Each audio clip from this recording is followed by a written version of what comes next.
Oggi si celebra Madre Teresa di Calcutta.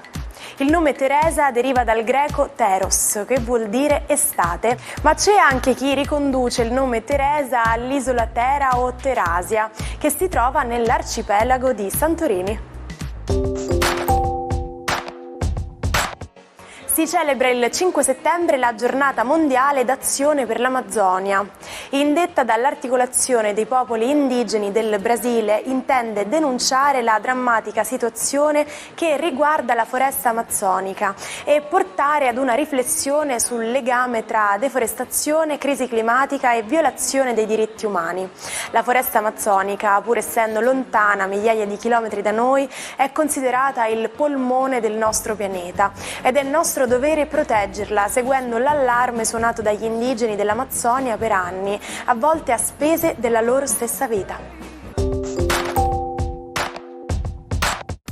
Il 5 settembre del 1972, a 10 giorni dall'inizio delle Olimpiadi di Monaco, un comando dell'organizzazione terroristica socialista palestinese Settembre Nero irruppe negli alloggi destinati agli atleti israeliani del villaggio olimpico, uccidendone 2 che avevano tentato di opporre resistenza e prendendo in ostaggio altri 9 membri della squadra olimpica di Israele.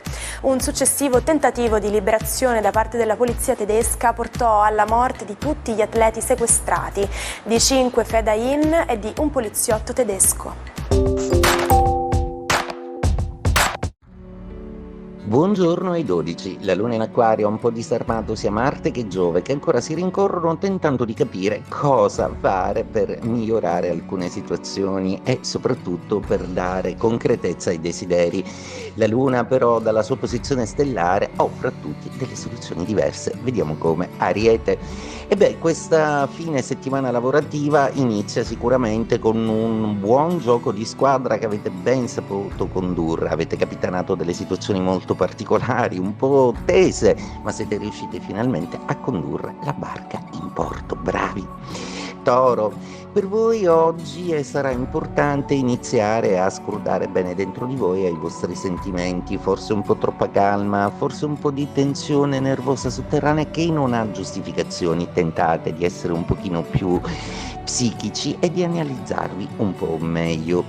Gemelli, la vostra giornata oggi gode dell'appoggio della Luna e di Plutone, per cui oggi tutto sembra un pochino più semplice da risolvere, per cui cercate di gestire al meglio le vostre possibilità e soprattutto di farvi ascoltare da chi vi sentite un po' trascurati. Cancro, la Luna con Toro entra in Acquario, si riempie di fantasia, il che stimola molto voi Cancro nel trovare delle soluzioni che possono essere accomodanti un po' per tutti, anche se questo richiederà un pochino di sacrificio, ma si sa che voi Cancro per amore e per la famiglia riuscireste a compiere dei veri e propri miracoli. Leone, a proposito di miracoli, il miracolo oggi viene gestito da un'inaspettata compensazione della Luna. L'opposizione Luna-Venere oggi potrebbe farvi vedere il punto di vista del partner e comprenderlo fino in fondo, capire le ragioni anche con cui vi sentite in contrasto e cercare di trovare una soluzione vantaggiosa e pratica per tutti. Vergine, la vostra giornata oggi prevede un Mercurio un po' meno sotto pressione, ma sempre in quadratura con Urano. Probabilmente non vi riesce bene di organizzare le idee, ma sicuramente il Sole smarcato che dà forza ai vostri gradi vi fa comunque andare avanti in maniera convinta.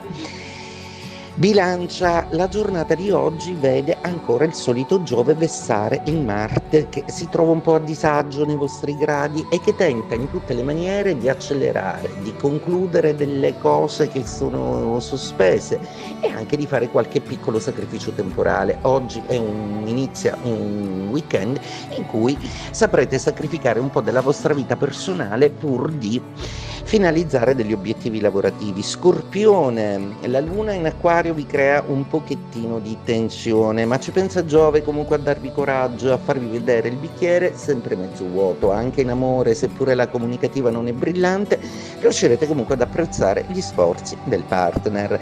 Sagittario, per voi la luna in Acquario è un vero e proprio toccasana, perché vi dà comunque energia comunicativa, vi dà socialità, vi mette di nuovo al centro dell'attenzione, e a voi da bravi segni di fuoco piace un po' stare sotto i riflettori. Oggi tra l'altro parlerete volentieri dei progetti che avete riguardo al futuro anche con il partner. Capricorno, una giornata molto piacevole oggi, la luna finalmente parla di risultati, di concretezza e vi fa abbandonare la settimana lavorativa in una maniera soddisfatta e convinta. E ora dedicatevi alle passioni. Acquario, la luna oggi è protagonista nei vostri gradi, partendo proprio e allontanandosi dalla congiunzione di Plutone, una luna che vi sta regalando tantissimo proprio perché ci tiene a farvi avere le idee giuste da applicare in campo, ma fate attenzione a non incorrere nel vostro solito difetto, ovvero quello di essere un po' troppo teorici e un po' troppo poco pratici. Pesci, la luna oggi è fortemente intuitiva ed è sicuramente l'alleata che vi serve per capire bene alcune situazioni di gruppo. Proprio sul gruppo, sull'entourage, vi interrogherete molto e discuterete con il partner, che si rivelerà il migliore consigliere e interlocutore che possiate avere in questa situazione. È il 5 settembre del 2003 e Dino Meneghin è il primo giocatore di pallacanestro italiano a essere inserito nella prestigiosa Basketball Hall of Fame. Alto 2,04 m, giocava nel ruolo di centro. Ha inoltre ricoperto la carica di presidente della Federazione Italiana Pallacanestro dal 2008 al 2013. Tommaso Campanella aveva un desiderio: studiare e conoscere. Divenuto frate domenicano, venne coinvolto in una strana congiura politico-religiosa per liberare la Calabria dal governo spagnolo. Durante il processo adottò una strategia audace: fingere di essere pazzo. Resistendo ad atroci torture, riuscì a convincere i giudici ed evitare così la pena di morte. Rimasto 27 anni in carcere, scrisse La città del sole, un dialogo in cui immaginava una società ideale, senza conflitti e proprietà privata e con una religione naturale. Dopo essere stato rilasciato, divenne consigliere di Papa Urbano VIII e poi si rifugiò in Francia per sfuggire agli spagnoli. Ci salutiamo con la frase del giorno. Il peggior modo di sentire la mancanza di qualcuno è esserci seduto accanto e sapere che non l'avrai mai. Grazie per essere stati con noi anche oggi. Ci rivediamo domani per un nuovo imperdibile appuntamento dell'Almanacco. Buona giornata dalla vostra Martina.